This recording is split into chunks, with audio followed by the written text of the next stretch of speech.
today's Extra. Welcome back to the Anglers Extra pregame show. I'm Jack Smith, joined by Sheets for the Manager's Show. Sheets, you're 10-10 through your first half of your first Cape League season. If I told off-season Sheets he would go 10-10 in his first 20 games, what would he say? Yeah, I'd be excited. You know, I think we've done a good job so far, and to be 10-10 at this point, we're certainly happy with that for sure. Yeah. To what extent do you feel like you've given yourself a pretty good cushion over the back half of the season with the way you guys played in the first half? Yeah, we've done everything that we can. You know, we've done everything we could to this point. Just got these guys coming in tonight, and it's, you know, I think we're in a good place for sure, Jack. Yeah. Yep. Playing YD for the third time this year, what'd you see in your first two matchups with the Red Sox? Just they're really good. I don't know how. I hope our guys can come to play. They're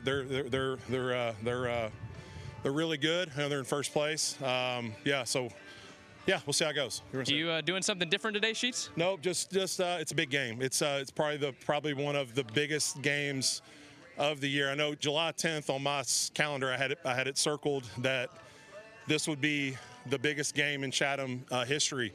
101 years, big game, first place, second place, and I'm a little nervous, to be fair with you, a little nervous. So how do you handle those nerves? I'm going to throw up on camera. It's not going to go well. I didn't sleep last night, just a little. It's the biggest game I've ever coached in. Look, I've coached in a national championship game, but the July 10th matchup, first place versus second place, is I'm a little, yep. Jack Smith here with a seriously unserious Sheets on the Manager's Show. Sheets, what'd you see yesterday in the loss at Wareham? Yeah, are we done? Are we done doing that? Because it's just a game. It's just a game, guys. It's July 10th.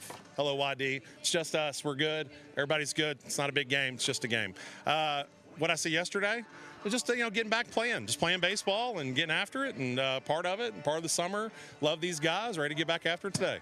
Second half of the season, there's oftentimes some weird things that happen on the Cape. You're dealing with players leaving for the draft, other players hitting pitch limits. To what extent do you feel like you're equipped to handle that? We're ready to handle it. We've got dudes phasing out, and that's part of it, especially pitchers with pitch limits, and they hit a wall, and you got to let them go. And then guys are going to hear their name called, and we hope that there's a few in our dugout. And you've just got game plans for guys that are coming in and out, and we've certainly feel like I've been stuck to this phone for about 4 straight days, just communicating with the new guys coming in, the guys that are leaving, and you just got to have a game plan to replace them. And I think every team's going through that, but we obviously wish our guys that are taking off the very best, and we're pulling for them. We're proud of them. The one thing that we talked about before the game started, Jack, is that we have a real bond, and there really is some serious friendships that have been birthed over here. But I think the best part is that the guys that are leaving are calling the new players coming in, letting them know this is how we do things in Chatham. These are the expectations, and this is what you're going to walk into. So I couldn't be more proud of our group right now.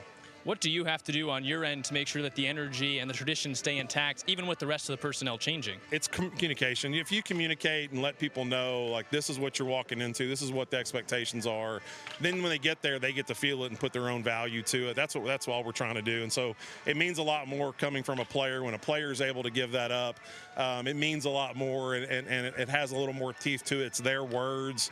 Then they get here and they hear how we communicate. And so, again, I'm so proud of our group. We brought up the idea, and they absolutely ran with it, and they've been down in that bullpen for the last 2 hours making phone calls. It's phenomenal. How do you make sure that a reinforcement player shows up ready to play after they missed the first half of the season? They've been following along for the most part, so they do have a pulse on what we've been doing and how things are done. They follow on social media. Again, you guys do such an awesome job of covering us. But they've kept track. But, again, it's more about they have to get here and see it. It's like no different than what I thought this would be or what I thought Chatham would be. You have to get here and see it and feel it and be around the people to really understand what it is. And so they'll have a learning process. Caleb was our new guy yesterday, and he got to watch and see what it felt like, and he's ready to rock and roll today. Everybody goes through that process.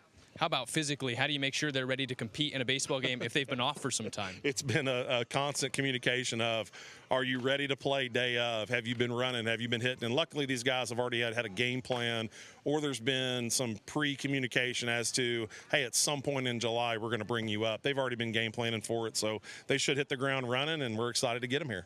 Certainly an eventful Manager Show. I'm glad we eventually got the real Sheets back. Sheets, thank you for the time. Thanks, Jack. Appreciate you.